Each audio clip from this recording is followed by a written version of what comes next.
भाजपा ने 16 साल राज किया मान्यवर। 6 साल अटल जी ने किया, 10 साल मोदी जी ने किया और 5 साल और मोदी जी करें। एक प्रकार से 16 साल हमने शासन किया। 16 साल में हमने 22 बार संविधान बदला, संविधान के अंदर परिवर्तन की।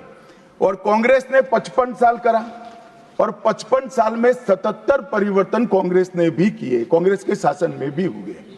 अब भारतीय जनता पार्टी और कांग्रेस दोनों ने परिवर्तन किए।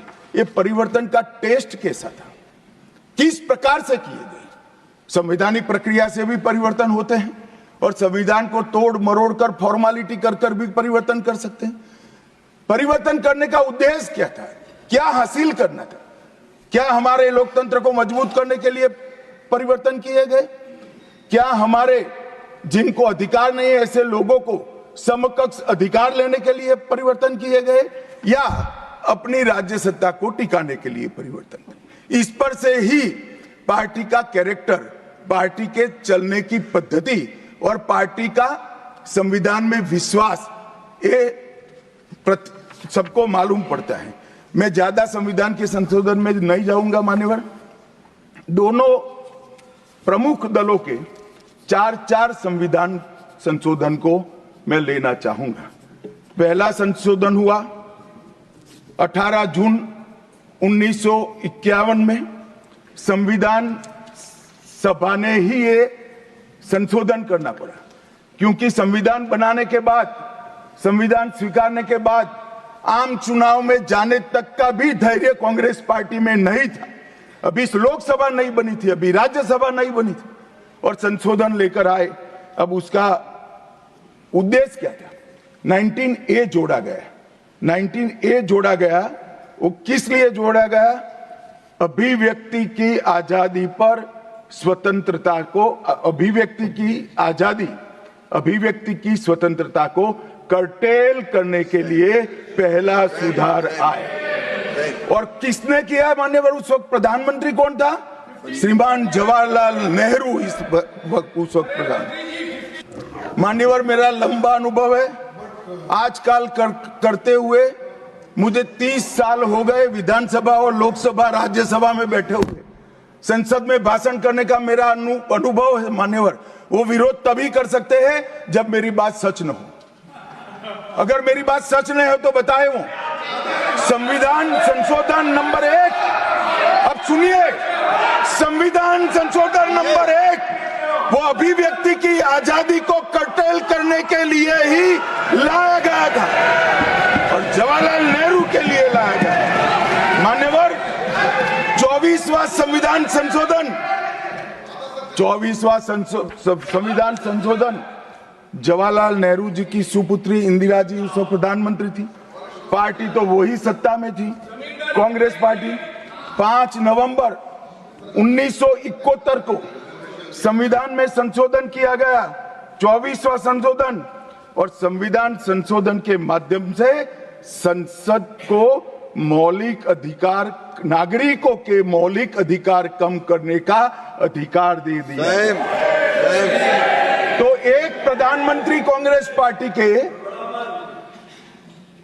अभिव्यक्ति की स्वतंत्रता कर्टेल करते हैं, दूसरे प्रधानमंत्री उसी परिवार से आते हैं, वो नागरिकों के मौलिक अधिकार को कर्टेल करने का अधिकार लेते हैं। और 39वां संविधान संशोधन अब तो इंतहाई कर दी मान्यवर, सब सीमाओं को पार कर दिया। मान्यवर, आप तो अधिवक्ता रहे हैं।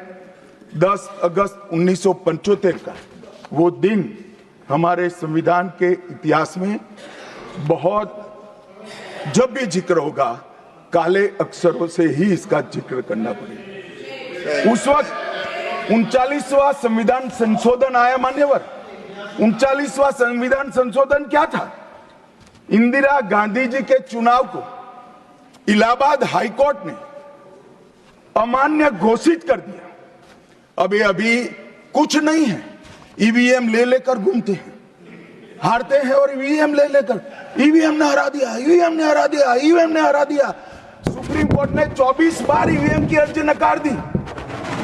चुनाव आयोग ने 3 दिन ईवीएम 10 से 5 बजे तक रखा कि भाई कोई हैक कर बताए, कोई नहीं गया, सुप्रीम कोर्ट में कोई नहीं गया, और हारते हैं तो ईवीएम का दोष निकालते। मान्यवर, एक ही समय, एक ही दिन 2 परिणाम घोषित। एक महाराष्ट्र में सुपड़ा साफ हो गया, जो जनादेश के साथ द्रोह किया था, इसका दंड महाराष्ट्र की जनता ने दिया, और दूरबीन लेकर दिखाई नहीं पड़ते, और उसी दिन वो झारखंड में जीते। तो महाराष्ट्र में ईवीएम खराब है और झारखंड में टप से जाकर नए कपड़े पहनकर शपथ ले ली। अरे भाई, जरा तो शर्म करो, जनता देख रही है।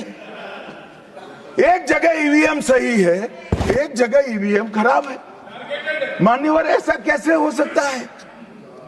और मान्यवर, यहां पर इलाहाबाद हाईकोर्ट ने इंदिरा गांधी जी के चुनाव को निरस्त कर दिया, अमान्य किया, और उन्होंने संशोधन से प्रधानमंत्री पद की न्यायिक जांच पर भी प्रतिबंध लगा दिया। आपको जो करना है वो करो, कोई न्यायिक जांच नहीं है। ये अभी जो अधिकारों की गुहार लेकर घूमते हैं मेरे कम्युनिस्ट भाई, मैं उनको पूछना चाहता हूं, किसके साथ बैठे हो? किसके साथ बैठे हो? रात को अंधेरा कर अपनी आत्मा को टटोलना भैया, मालूम पड़ेगा। और ये संविधान संशोधन मान्यवर रिट्रोस्पेक्टिव इफेक्ट से किया गया कि पुराना भी मुकदमा है तो वो खारिज हो जाएगा। कभी ऐसा होता है? हमारे प्रधानमंत्री तो कहते हैं मैं प्रधानमंत्री नहीं हूं, प्रधान सेवक।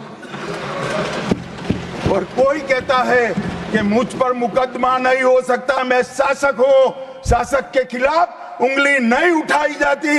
भले संविधान ने अधिकार दिया, वो अधिकार हम समाप्त कर देते हैं। और मान्यवर, ऐसे ऐसे सुधार